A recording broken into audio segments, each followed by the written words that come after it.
Hello YouTube, I'm Musikev, and welcome to Zelda Month. I've been uploading one video a day on either this channel or my other channel. At this point, I've done all 10 top 10s on my Musikev Plays channel, and this is the second of two in-depth discussion series of the musical top 10s, being title songs in Zelda games. My third favorite title theme came from Link to the Past. The composer is none other than Koji Kondo.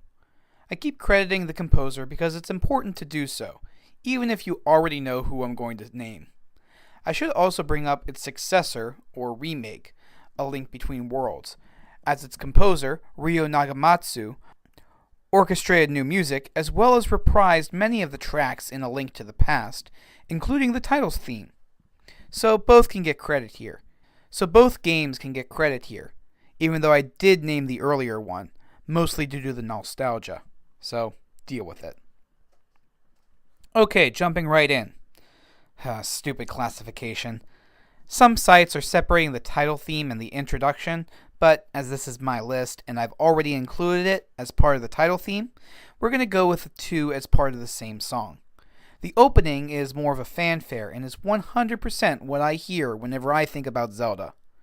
It starts with a harp playing what can be compared to a downward discrete shepherd's scale, before an upward arpeggio launches it into a brass fanfare.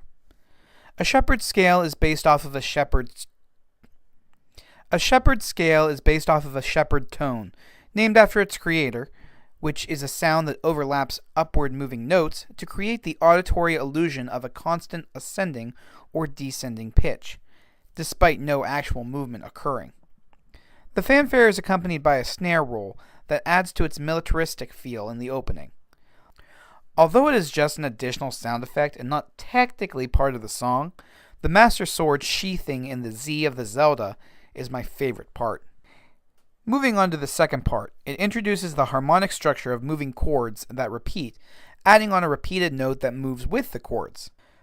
The repeated note pattern repeats as the chord movements get transitioning melodies in between the measures. These transitioning melodies become accompanied by simple harmonies that respond to the main melody as a steady note is played. This melody loops until it fades as the story ends. The instrumentation relies heavily upon strings, and if I'm being honest, the strings sound extremely fake. Since I referenced it in the title, I should say that the second part of the song is wildly different in Link Between Worlds, its spiritual successor. I am clearly wearing out as this month goes on, since again, I can't think of much to say here. I talked about the shepherd tone, which is super cool, but I suppose I could also talk about chord progressions briefly here as well. Chord progressions in music traditionally follow a tonic, predominant, dominant, tonic pattern.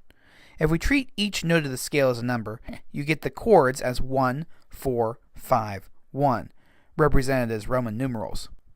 The 4-chord songs that are oh so common expand the predominant section by adding an extra chord, a 6, which shares 2 notes in common with the 1 and 2 in common with the 4, making it a perfect transition between the two.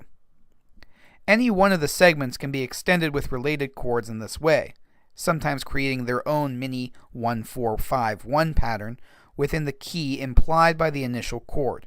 For example, the key of C has no sharps or flats in its key signature, so a 1-4-5-1 would be C-E-G, F-A-C, G-B-D, C-E-G.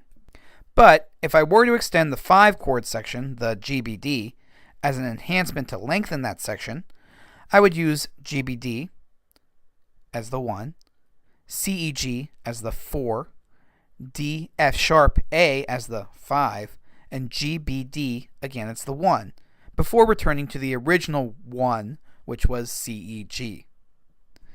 Oh boy, I'm trying to teach a lesson to an audience who I don't know anything about as far as entry knowledge is concerned, which is a little bit frustrating on both of our parts. There are a lot of music theory sites that can offer free lessons at your own pace, and I'll try to link a few below. But if reading them isn't your jam, I'll eventually put together some lesson series for this, once I'm done with this video a day stuff. It's a lot easier for me to do a factual video than an opinion video. Be sure to like this video as well, since I like the validation.